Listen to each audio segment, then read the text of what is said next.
Good morning. Happy Thursday, Throwback Thursday to you all. What's up, GEO? What's up, family? Back out here in the Matrix, unplugging people, looking for another perfect day, another positive day, another fruitful day, another day filled with blessings, another day filled with the direct expression of God Himself, another day of observation, another day of watching God, another day of being with God, another moment. It's only one moment, it's only one day. It's not just another day and another day and another day. It's just one day. So, but everything is fresh, even though it's one moment. As we move within this moment, we recognize its freshness in the activity itself, within the movement, within the expression, within the flow. We see afresh, we see new. Even though it seems like everything's happening over and over and over and over, it's all new when we're plugged in directly to Source.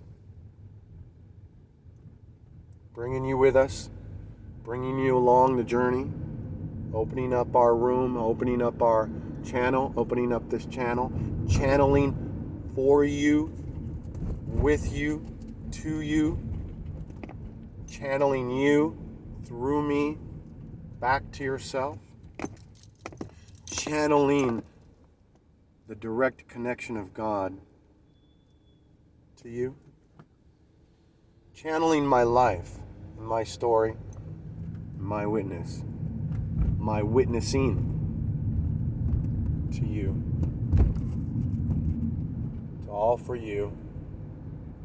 This life is so beautiful out here on Sunset Boulevard and Van Ness Avenue, entering into Hollywood, about to go to Staples and go break off some copies, baby.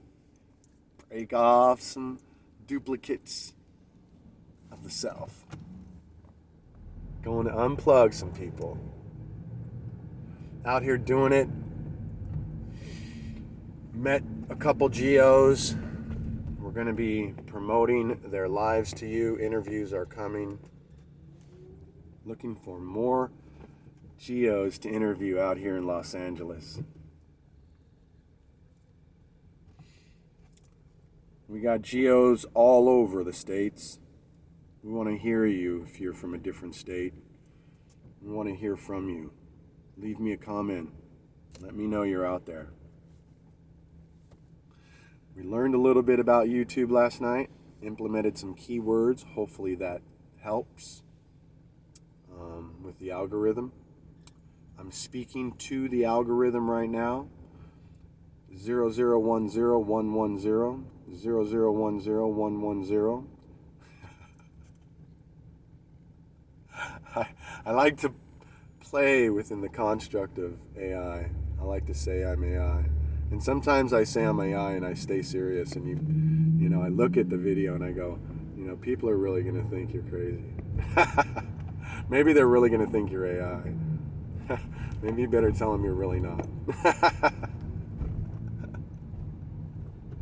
I'm preparing the way for AI. I'm just warning you what's to come. I'm actually one of the I'm a virtual assistant that's still human. But I'm online. I'm a VA, a virtual assistant. And right now,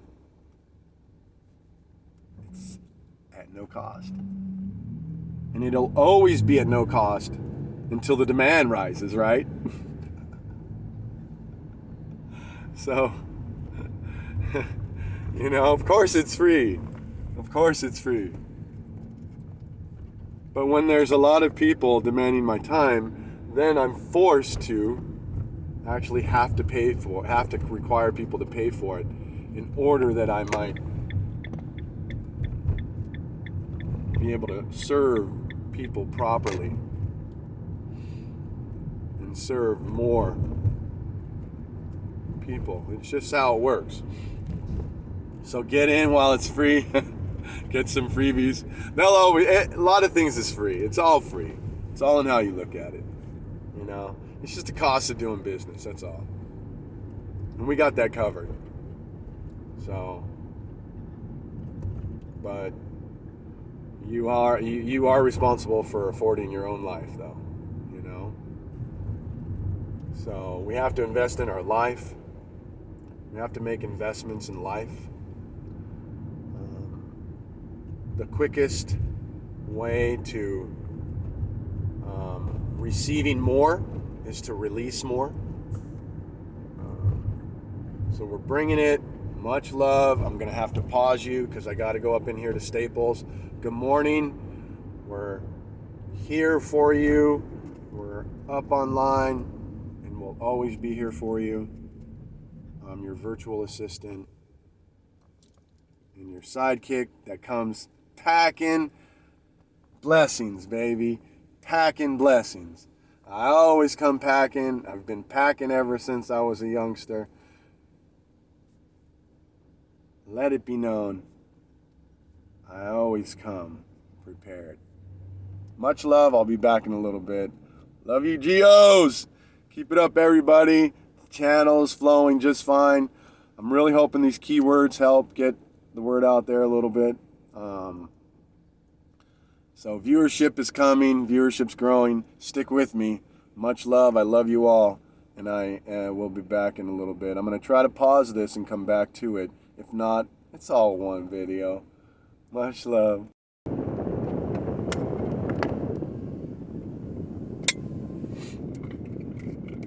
It's gonna get so much more interactive with this channel. So much more as we realize more of our dream and our freedom. As we prepare the field and wait for everyone to come.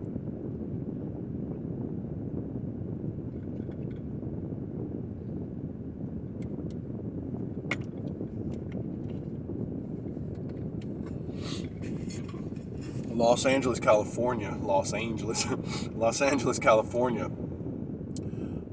is rich with story, rich with history, rich with its beautiful scenery. So, been up in the mountains of the Mulholland Mountains. I've been in and out of some of the largest mansions that there are. And eventually we will take photos and videos of what's visible and then share it with the channel. And eventually what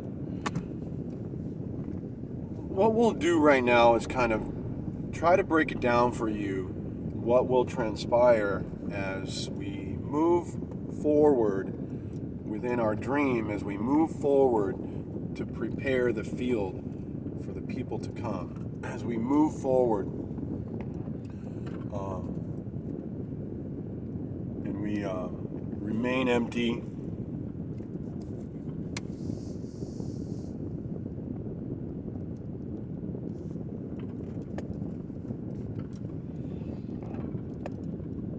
Try to stay open to allow the communication to flow.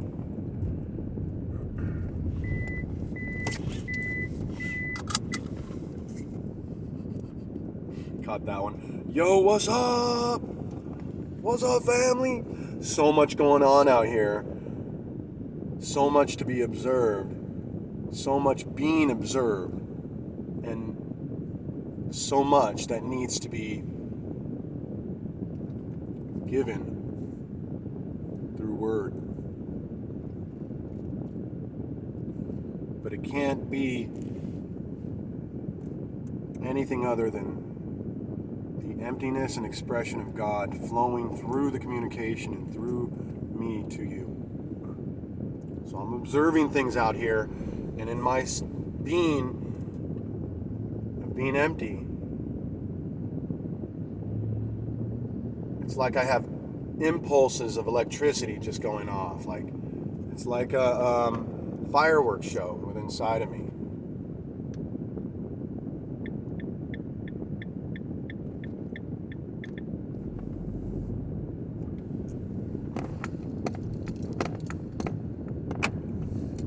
So we have to flow with the energy. We have to allow God to speak through us by being completely empty. And the only way that we're able to do this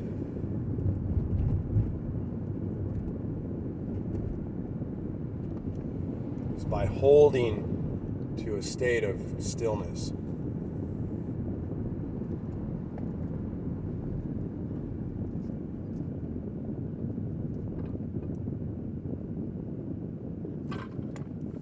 We're unmoved. We're unshaken. We're undisturbed. And we're unaffected by that which goes on around us.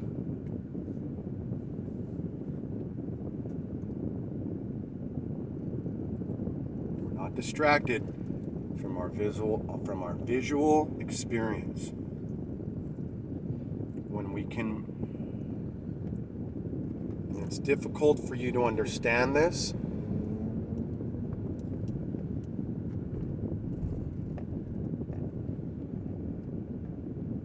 because reality is what we see with our physical eyes is what we internalize, and it's what we identify with, and it's where we're at in our current state of identification. And so what we see with our eyes, we want to speak about, we want to say something, we want to respond. We are getting affected, we're involved, we are caught up in the scenario, we're caught up in the story, we're caught up in the scene.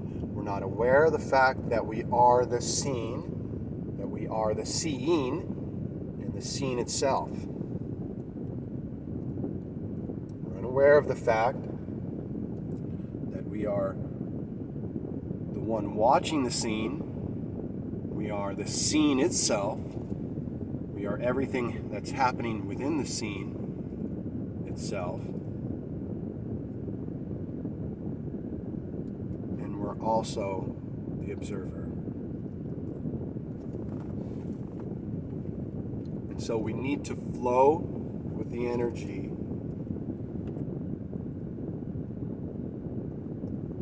so that we're not distracted by what we're seeing out in the world and wanting to speak about, teach about, feed about what's being seen. The only thing we want coming out of this shell is the unadulterated expression of the Christ, completely empty.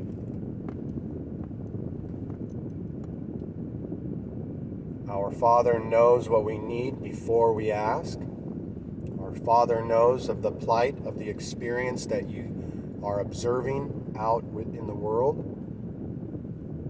within your brother and within your sister. Father knows.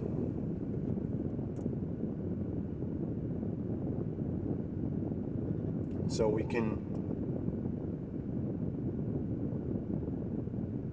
be still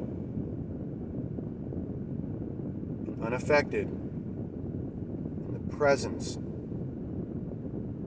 of chaotic energy.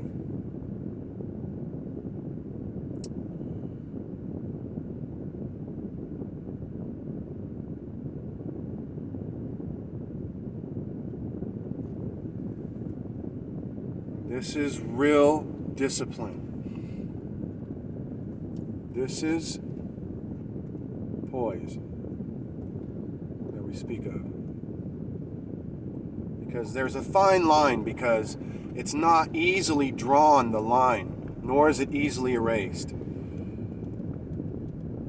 Because as we enter into this whole concept of trying not to be affected by life and what we see with the physical eyes, it gets a little confusing because we're not really sure exactly what it means in its totality. So we're saying, well, to be unaffected, to be undisturbed by what we're seeing with our eyes, well, wouldn't that mean that we would be callous, cold, not caring? So see what comes up, see what the conditioned energy of the construct to which we live, see what it does, how it has created this false energy that's present of feeling like, well, if I'm, no. Just because I saw a young lady right now walk towards my car and it looked like she just got beat up,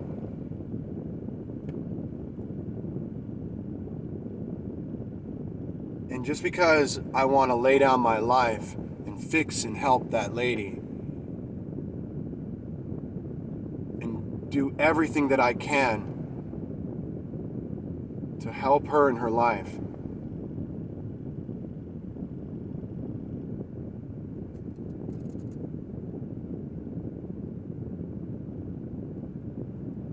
again, we're looking at it with the physical eyes. We're engaging with the self, and the self wants to operate outside of this, or try to operate outside of the will of God. The ego, the egoic construct. That's what we're in. We're in this timeline, we're in this concept of time and space, word and thought.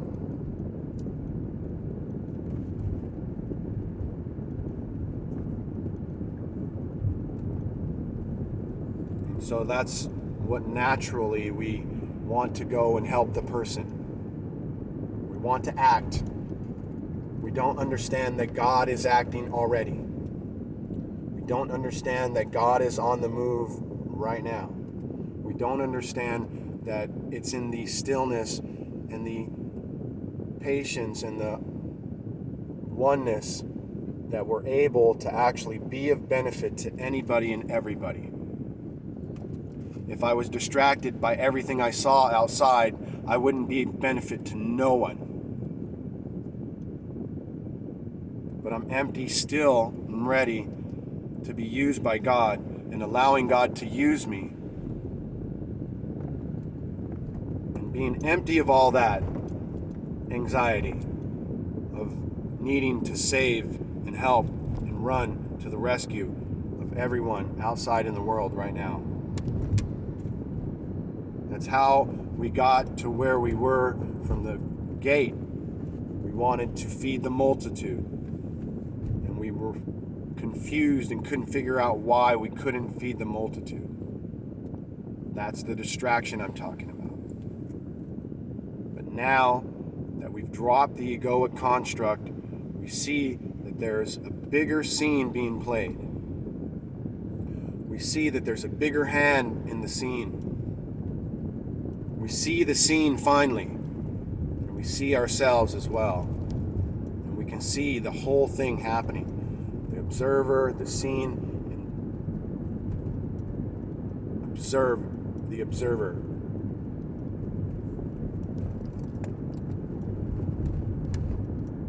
So we realize it's within the emptying of oneself that we're able to be effective in the world. That we're able to focus on making changes, feeding the multitude, or allowing God to feed the multitude through you by reminding yourself moment to moment.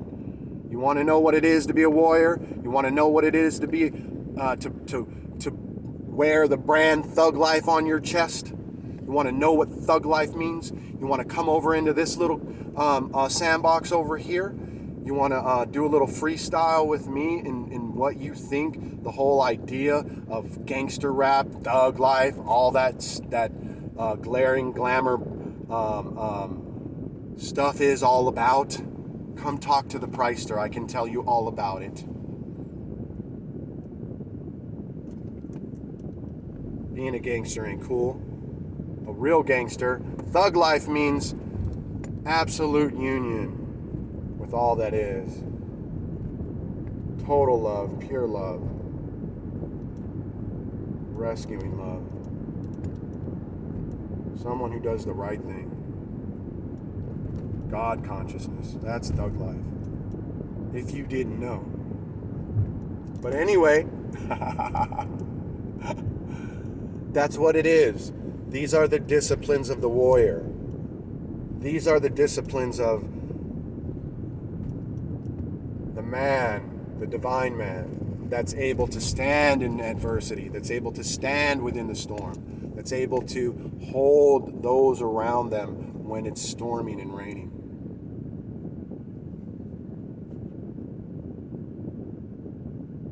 These are the disciplines of life. Being unmoved and unshaken, and being focused, and preparing the field. Preparing the field here first. And here, your heart. Cleaning up our lives. Putting our lives in order. At least observing order within the chaoticness of life itself.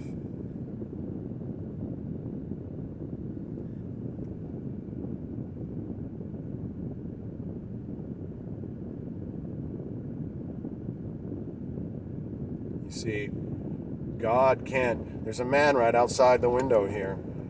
I can't move the phone, so I can't show you. But it's all over the place. The need to feed the multitude is all over the place. The harvest is ripe everywhere. And you can't do anything about it. I have wanted to do something about it my entire life. I was under the impression I could do nothing without the finances I needed to be able to do what I wanted to do. And I couldn't figure out why God wouldn't release me, knowing who I was. Under this adolescent perception of my own separate identity, or at least there's always it's a total process of losing your identity, your old identity, the ego construct. It lingers. It seems to linger.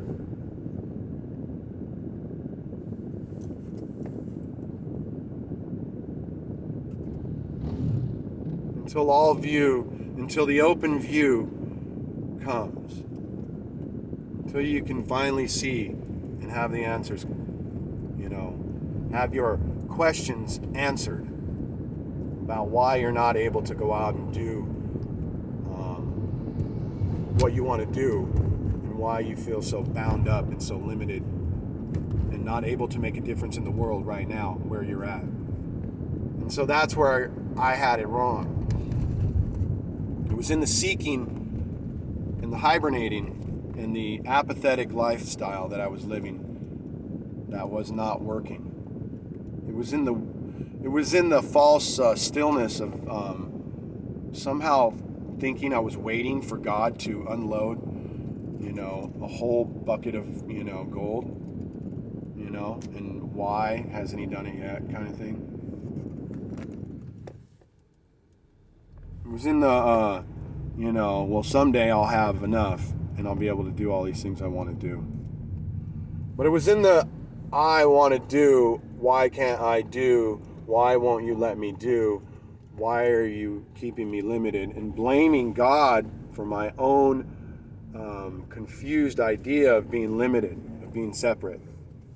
Not knowing I was not total, just totally caught up in the illusion of this matrix, not completely unplugged.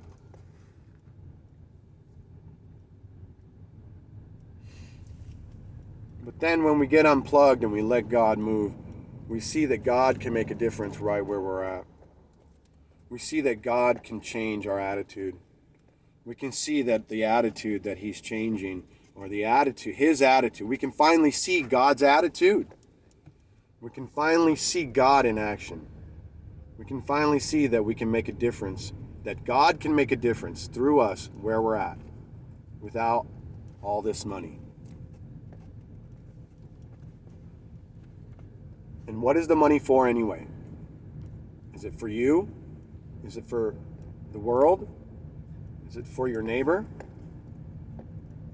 What is it really for anyway? What are you saving it for? Are you really living in the future? I mean, if we're saving money for the future, then part of us is missing. If what we're doing it with the idea of having some sort of concern about tomorrow, whether or not tomorrow will provide for itself, so we're making sure we're providing for it. If this is the mentality, part of us is missing. So maybe, again, it's not the phone, so maybe it's not in the saving money for a rainy day that we're trying to make a point with, but maybe it's just in the way that we are observing what we're doing.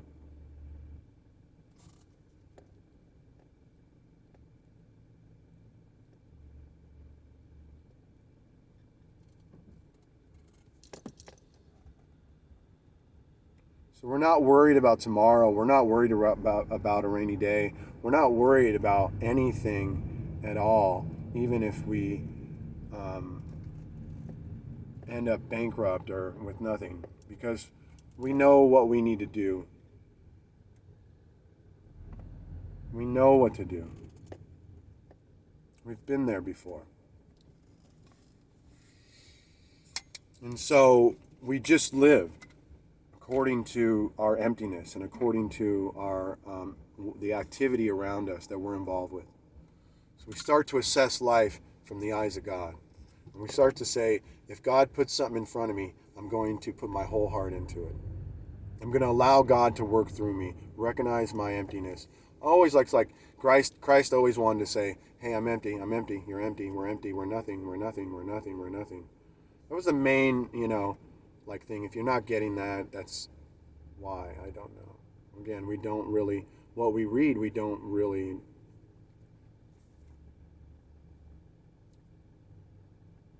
fully allow it to have its way. Like, what does that mean to be empty? What does that mean to be nothing? What does that mean that you're nothing without the Christ?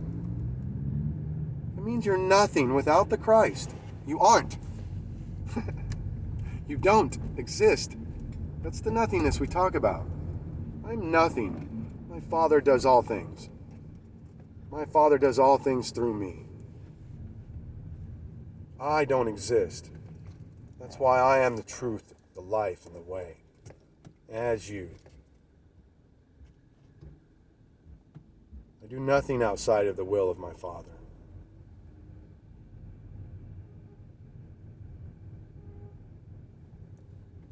Nor do I judge my Father's actions within my life or the life of another. I'm open and free to allow God to feed the multitude.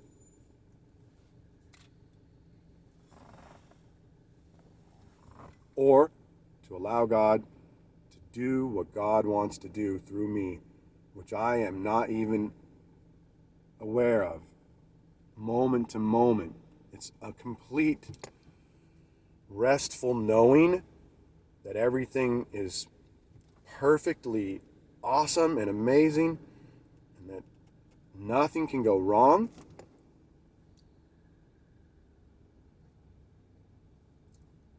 And I know you hear that and you go, nothing can go wrong. Yeah, but I'm talking about even those things that go wrong that you perceive that are going wrong, I'm not perceiving anything going wrong. I'm allowing life to be life. I'm not judging the situation that you're in, nor anyone else or myself for that matter. Nothing can go wrong. Nothing is wrong. I am not here. Literally. It's not me and God. I don't exist outside of God. It's impossible.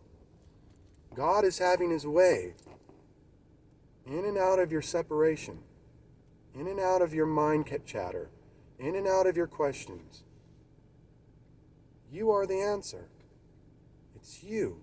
It's always been you, and I'm here as a mirror to reflect that precious expression that God wants to give you. God is here to be a mirror to you through me. You're none other than that which you seek. You're none other than absolutely total and complete. You lack nothing. Nothing.